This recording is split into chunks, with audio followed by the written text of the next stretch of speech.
Terus berjuang untuk kamu, Loli.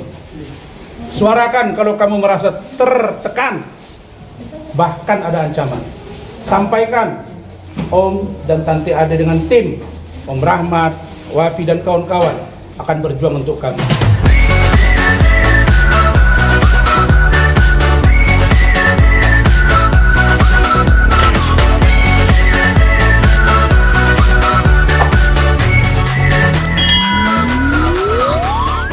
Warahmatullahi wabarakatuh. Alhamdulillah, syukurillah, sholatan wassalamu ala rasulillah. Selamat siang teman-teman semua yang saya hormati. Salam sejahtera bagi kita sekalian. Alhamdulillah, tadi kami sudah diterima dengan baik. Kita benar-benar mengikuti prosedur yang ada dan kami merasakan ada semacam aroma persahabatan yang kental antara warga masyarakat dengan Komnas HAM. Karena itu setelah kami tadi mendaftar, kemudian diberitahu ke komisioner Komnas HAM, dan setelah itu kami diterima secara baik oleh Ibu Nisa dan Ibu Tri Handayani mewakili Komnas HAM hari ini terhadap pengaduan yang kami lakukan.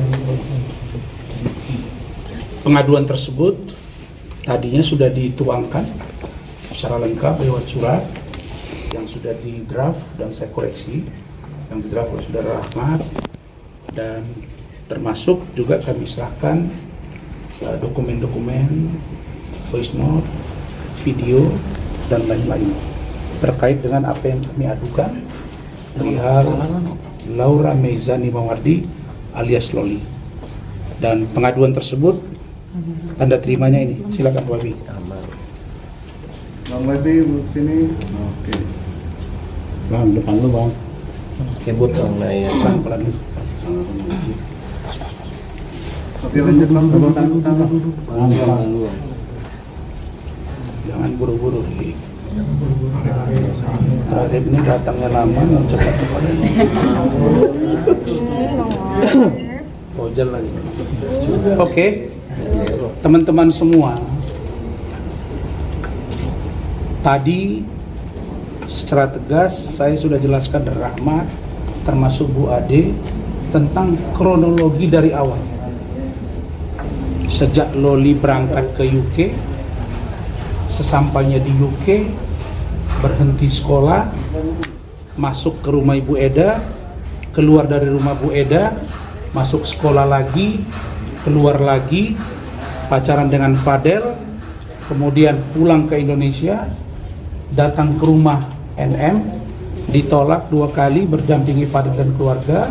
Setelah itu dia pindah ke apartemen, cari makan sendiri, kemudian beli iPhone sendiri, lalu kemudian dituduh oleh ibunya hamil, aborsi, dan dilaporkan ke polisi. Dan Loli dengan inisiatif sendiri datang ke dokter untuk USG dengan hasil yang negatif dan minta untuk diserahkan kepada Fadel. Fadel menyerahkan kepada Martin untuk disampaikan kepada kami selaku tim hukum. Dan itu semua kami jelaskan dengan runut dan terang benderang. Dan alhamdulillah kami dapat pencerahan baru di Komnas HAM bahwa hak perlindungan terhadap anak itu merupakan prioritas. Begitu Mbak ya? Dan seperti apa kewenangannya nanti bisa ditambahkan oleh Saudara Rahmat. Lalu apa yang prinsip kami sampaikan? Yang prinsip kami sampaikan adalah sampai dengan hari ini, ya, siogianya, sewajarnya, sepatutnya bahwa Saudara Lani Ritonga selaku Asisten Deputi Perlindungan Khusus Anak Kementerian Pemberdayaan Perempuan dan Perlindungan Anak Republik Indonesia di bawah pimpinan Saudara Nahar itu harusnya menghubungi saya untuk menyampaikan progres penanganan dari Loli. Dan itu yang sudah disepakati. Dan rekamannya ada. Jangan mereka mengira saya ini orang bodoh. Saya dan tim tahu kapan kami akan merekam pembicaraan, kapan tidak, dan untuk kepentingan apa. Kita sudah terbiasa dengan orang-orang yang suka bercerita berbeda dengan apa yang dia sampaikan di publik dan apa yang dia lakukan. Yang kedua, setahu saya KPAI, Komisi Perlindungan Anak Republik Indonesia, Saudara Ai itu juga hadir bersama dengan saya, bersama dengan Bu Ade, Saudara Rahmat, bahkan Saudara Lecumanan. Di depan Saudara Lani Ritonga, di depan Kanit PPA Saudara Citra, yang mengatakan kepada saya agar Loli dibujuk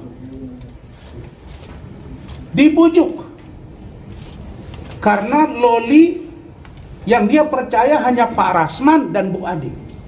Tolong kami, Pak. Ini bahasanya ke saya di ruangan Kanit PPA tanggal 10 Januari 2025 jam 15 WIB di Polres Metro Jakarta Selatan. Apa yang diminta ke saya? Untuk meyakinkan Loli agar Loli mau pindah. Tidak ke rumah saya, tapi ke Rumah Sakit Polri Kramat Jati. Pada saat itu Loli bereaksi. Karena dia bilang, "Om, saya tidak percaya lagi mendengar nama Polri." Saya bilang, "Tidak, nanti saya jelasin." "Om, jangan percaya dengan orang-orang ini." Dan dia berani tunjuk hidung langsung. Dia bilang, "Ibu," dia tunjuk langsung si Rani, dengan pengasuh dia dari safe house, yang mengatakan bahwa seolah-olah dia di guidance. "Ibu tahu kan Nikmir tidak pernah datang ketemu saya. Kalian tidak adil kepada saya. Orang lain bertelepon bisa, saya tidak bisa. Saya menghubungi Om Rasman tidak dikasih." Maksudnya apa? Dan mereka membenarkan bahwa benar Nikita Mirzani tidak pernah mendatangi Loli, tidak pernah bertelepon kepada Loli, termasuk saudaranya Edo, Lintang, Edwin, atau siapapun termasuk pengacaranya. Kok tiba-tiba kemarin kami dapat informasi dari Humas Polres Metro Jakarta Selatan yang mengatakan bahwa diserahkan kepada pengacaranya dan kepada keluarganya, yaitu budenya. Selama dia berkomunikasi dengan saya, kepada Rahmat dan Bu Ade, tidak pernah dia mengatakan ada dari keluarganya yang mengurus dia, termasuk ayah kandungnya. Sogianya Kasat, Kanit PPA Polres Metro Jaksel menghubungi saya. Kalian anggap apa saya? Kalian membohongi saya. Saya tidak berkepentingan dengan Loli secara pribadi, tapi saya punya kewajiban moral membuka tabir ini karena Anda bukan kebal hukum. Karena itu Pak Kapolri mohon, Pak Irwasum, Pak Kadipropam, periksa dan lakukan evaluasi terhadap Citra dan teman-temannya. Kenapa? Kok kalian minta tolong ke saya? Saya tolong. Kita sama-sama ke Rumah Sakit Polri, diantarkan, ditunjukkannya ruangannya. Dia minta tolong ke saya supaya saya yakinkan lagi di dalam, supaya dia mau. Diperbaiki TV-nya, di kabelnya maksud saya, diperlihatkan kulkasnya, dibuka pakaiannya, dikatakan akan dibiayai. Saya keluar dengan Rahmat pukul 10:30 sampai jam 11, ternyata malam itu dipindahkan. Maksudnya apa? Tempat ini seolah-olah ada tapi dipindahkan. Berarti safe house yang digambarkan oleh Loli benar. Maka kami mohon kepada Komnas HAM dan Ombudsman Republik Indonesia untuk mencek keberadaan safe house di Pulau Gadung. Silakan wartawan cek ke sana. Apakah benar yang disampaikan Loli? Tapi Komnas HAM bilang, Pak, siogianya Pak, nih, yang namanya safe house yang dibuat di sana, dititip di sana adalah korban, bukan terlapor, bukan saksi, gitu Mbak ya. Sekarang pertanyaannya, Loli sebagai apa? Loli sebagai terlapor bersama dengan Fadel. Itu saja sudah salah. Siapa yang berhak mengoreksi mereka? Mengoreksi mereka adalah Ombudsman Republik Indonesia. Saya lagi dengan Rahmat nanti akan kumpulkan bahan. Saya mohon maaf, besok kita ketemu lagi di Ombudsman. Pukul 12 siang seperti hari ini. Saya akan perjuangkan hak ini untuk bisa, karena yang berhak melakukan pemeriksaan administrasi, kelalaian, penanganan yang tidak profesional adanya di Ombudsman Republik Indonesia. Siapa yang suruh saya? Banyak pejabat negara, bahkan dari orang-orang yang berwenang menangani perkara ini. Jadi kita lagi kumpuli data. Kemudian, apa sih sebenarnya yang dimau mereka dari Loli? Kami menduga keras ada sesuatu yang disembunyikan. Bukan malah safe house yang dikoreksi, bukan malah safe house yang dievaluasi, bukan malah Lani yang diperiksa. Malah saya dapat informasi dititip, Pak, itu orangnya Pak Nahar. Ada apa ini Bu Menteri, Bu Arifatul, Ibu Veronica, tolong periksa itu. Nah, tentang bagaimana saya membujuk Loli, di mana kami bertemu pertama kali, apa pesan-pesan Loli, apa yang disampaikan Loli, bagaimana saya membujuk sampai dia menangis di ruangan Kanit PPA. Saya silakan Bu Ade untuk memutarnya. Dengar ya, di full speaker kan. Kamera Bu Ade. Dengar. Gedein kah? Bang. Bang, kesel apa? Kencang suara ini. Kenceng ya? Bisa paling kenceng? Ulang. Yung miyado, sabi ko, kata.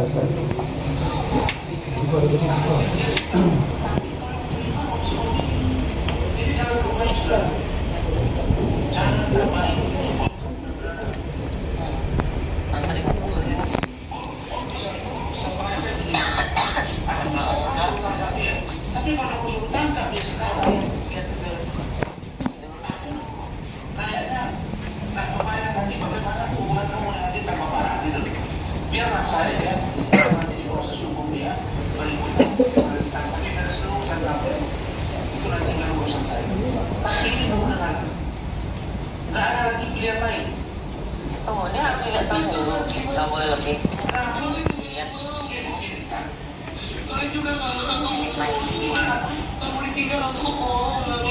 Iya, jadi gini. Nah, sekarang masalahnya Ini trauma banget ini. jadi sekarang bentar, jadi poin yang tadi ya. Nah, sekarang kamu takut pergi. Udah kan tadi kan udah bikin persyaratan itu, terus tiba-tiba jadi ada intervensi yang lain, tiba-tiba tunggu dulu Kak Noy, udah nggak bisa ini, udah nggak bisa, aduh. Operasman, nggak apa-apa. Kalau mau ke tempat operasman, pada prinsipnya kamu, tapi harus ada keputusan dulu. Jadi aman untuk operasman. Sekali hanya. Iya, saya setuju. Saya hanya. Oh, nggak kasihan ya, trauma banget. Oh, nggak bisa Kami nggak perlu melarang. Nangis aja kan mau nangis ya kayak gitu. Bu, saya udah berjada. Karena kita udah lihat lagi ibunya gimana kan. Iya, saya Oke. udah melakukan fungsi Jadi tidak gini, berkamar. Bu Nori, Iya, gimana? dengarin. Ini sudah langkah maju lagi. Iya. Ini langkah maju lagi. Iya, benar. Tapi itu langkah maju ya. Ibu Nori, Ibu Kadif PPA, Kemen PPA dengan KPAI akan membuat kesepakatan untuk melindungi saya dan kamu. Semuanya tuh. Iya. Maksudnya, Karena kamu bisa tinggal di tempat saya. Iya. Nah sekarang, tolong sabar kamu biar om pulang berobat sebentar. Iya. Dan saya jamin kamu tidak akan dibawa lagi. Digaransi. Pokok kamu di sini. Kalau kamu keluar dari sini, Dan tidak akan ketemu dengan NM. kalau kamu Ya Bu ya, jangan kita berantem nanti ya Bu ya. Jelas. Om sehat. Udah, nanti dibuat kesepakatan. Kamu tinggal sama Om. mandi, Ada payung makan. hukumnya lah. Ada payung hukum untuk melindungi Om. Karena nanti Om yang kena. Nah, kamu udah dibolehkan ke tempat Om, tapi dalam permen mereka Iya. dituangkan. Berdasarkan ini, maka ini, nah, serahkan ke Pak Raswan. Nah, apa?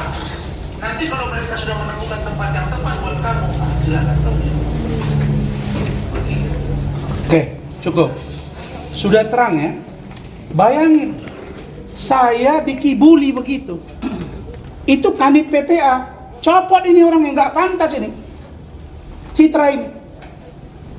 Dia ngomong di situ dan dia yang mimpin rapat itu. Ada Nuri itu juga dari unit safe house, dari PPA, dari safe house. Tahu itu Lani, tahu itu komisioner KPAI. Segitunya saya bujuk dia gitu. Akan ada kesepakatan. Apa harus dituangkan tertulis? Kan perjanjian lisan juga menjadi sebuah kesepakatan, Mak. Kalian dengar sendiri. Kalau udah begini, kepada siapa lagi kita percaya? Biar ombudsman yang akan turun mengoreksi mereka dan penanganan Loli biar Komnas HAM. Nangis dia. Jelas dia minta tolong. Pilihannya waktu itu kalau tidak ke rumah saya, ke tempat yang lain. Dengan catatan saya harus lihat dia secara berkala dan bisa bertelepon dengan saya. Sampai di rumah sakit Polri dibuat begini. Menang hati dia. Apa anak ini harus mati dulu baru didengar aspirasinya? Nah, berikutnya banyak yang tanya, oh itu kan kemarin voice note Loli ke Rasman itu kan hanya itu doang, tidak ada pertemuan. Jangan-jangan udah ketemu di ruangannya duluan. Enggak, dia ketemu dengan saya itu di Horizon. Dan Rahmat dengan Wafi ini sudah tidak ada, mereka sudah tidur. Nah, faktanya seperti apa? Apa interogasi saya pertama ke dia? Diputar lagi sama Bu Adi. Kita bicara fakta. Ingat, 3 instansi ini akan saya kejar. Termasuk unit PPA Polres Jakarta Selatan. Iya. Iya. Selamat datang.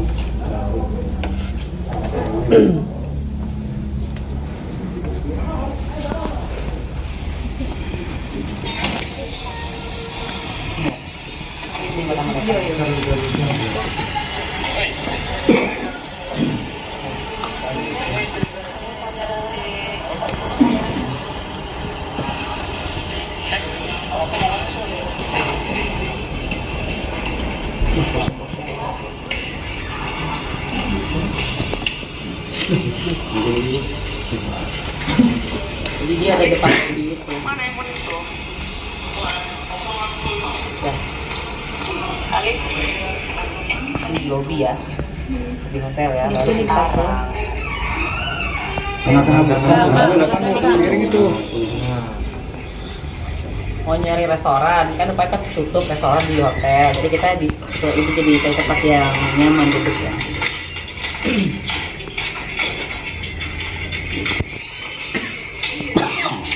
Karena kita kan juga dibilang diculik ya. Nah, ini buktinya. Diculik di mana?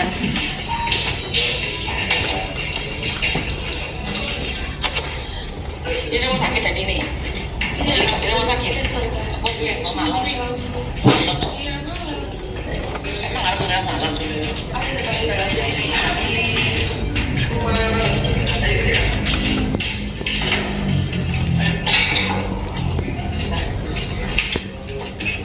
Sekarang kamu cerita. Kenapa kamu lari? Kita rekam ya. Soalnya mama kamu aneh kan, mama kamu kan. Iya. Yang jelas ini. Ini Om dilaporin sama kamu loh. Iya. Nama bapak siapa? bapak ojeknya tuh yang nganter ya. Nexin.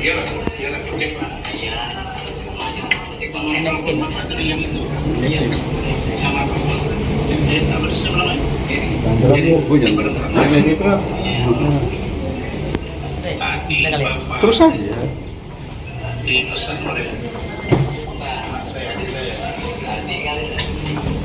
Oke. Nah, setelah itu kita ke Polres Jaksel. Di Polres Jaksel, Loli buat surat ini. Tangan dia nih kan, nulis ini kan. Iya. Tulisan tangan Loli. Sebentar, tulisan tangan Loli ini. Mana bang? Oke. Gimana tuh dengan aku? Saya kan nggak pernah keluarkan ini kan. Mereka kira saya bodoh apa? Kiri dan gerak bang. Sebentar, satu-satu ya. Nah, tahan dulu bang 5 menit sini. Ya, ya, paham. Tahan sini bang. Paham. Sini bang sekarang bang. Oke. Nanti buat bukit. Loli tuangin blur ya. Bacain bang. Pak Loli dibulur ya, muka Loli ya. Jelas. Bacain aja bang, nggak jelas. Bacain aja bang. Oke, nah isinya adalah dia mengatakan sudah tidak tahan lagi karena digabungkan dengan OJGJ dan lain-lain, dan dia minta tinggal bersama saya dan tidak akan melarikan diri. Itu kesepakatan dia. Tapi ini tidak kita gunakan karena kita tahu dia tidak punya kewenangan. Tapi kalau begini bukan untuk saya ranahnya, ke Komnas HAM. Ini sudah kita serahkan tadi. Berikutnya ini video dia. Di depan kami, di depan penyidik. Ini dilakukan di depan penyidik di ruangan konseling yang ribut dengan Nikita Mirzani. Ini sebelum Nikita Mirzani datang. Tangan di metal bang. Oke.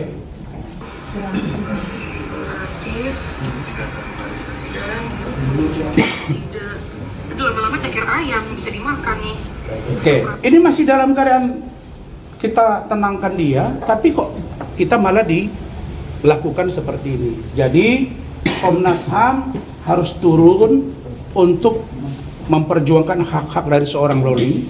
Tapi yang pasti kalau mendengar keterangan dari Ibu Anissa tadi, oleh Ibu Nisa maksud saya, bahwa safe house tempat korban, bukan terlapor, bukan pelaku, apalagi tersangka. Itu yang pasti. Jadi ini kontraproduktif. Silakan, Mas. Baik. Terima kasih Pak Rasman. Assalamualaikum warahmatullahi wabarakatuh. Teman-teman media.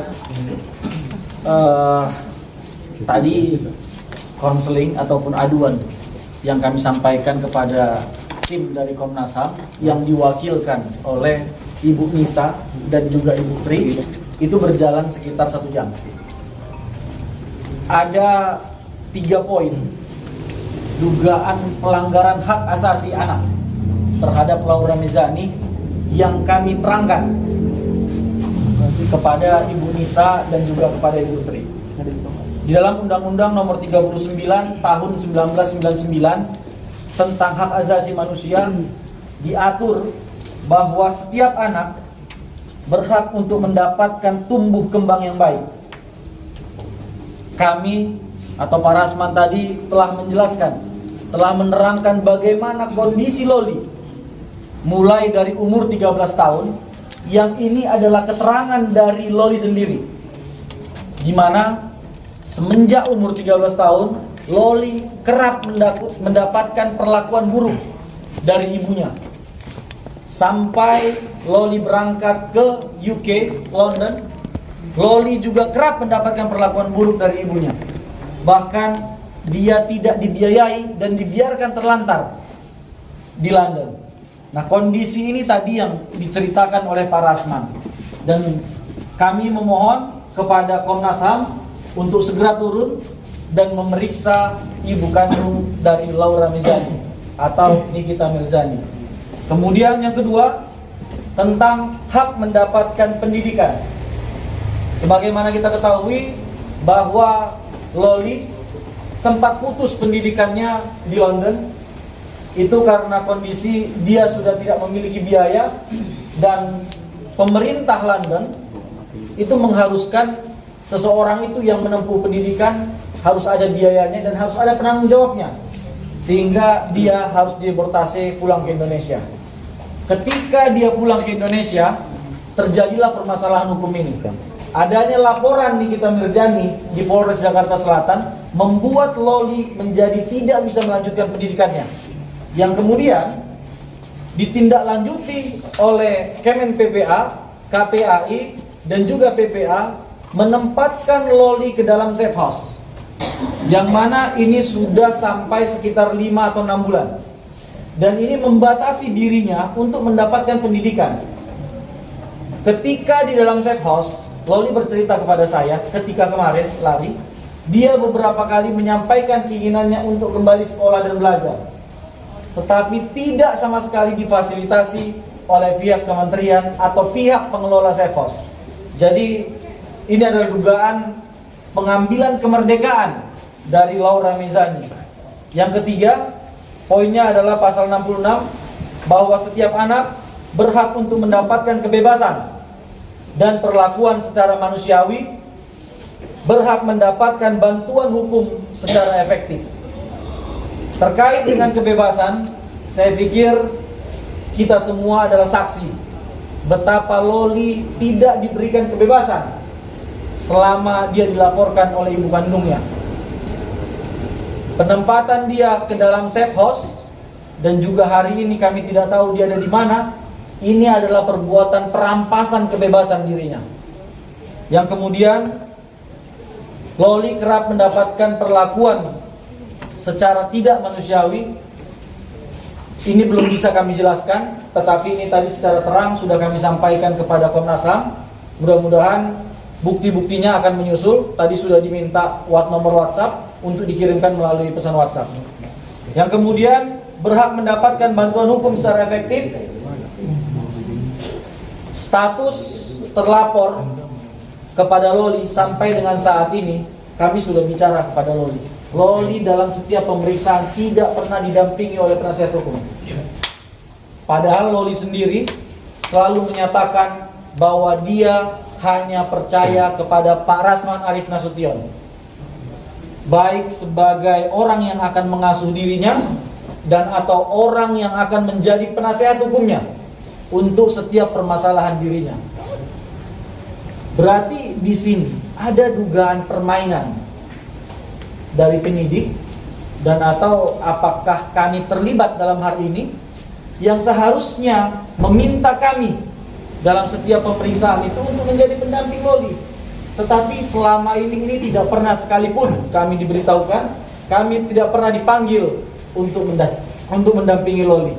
Sehingga 3 poin ini menjadi dasar dan alasan yang kuat untuk Komnas HAM segera bertindak untuk memeriksa 3 lembaga dan juga 1 orang ibu yang bernama Nikita Mirzani. Saya pikir itu, Pak. Terima kasih. Jadi Loli, pesan dari Om ya, kamu dapat, tapi kamu bisa lihat YouTube. Terus berjuang untuk kamu, Loli.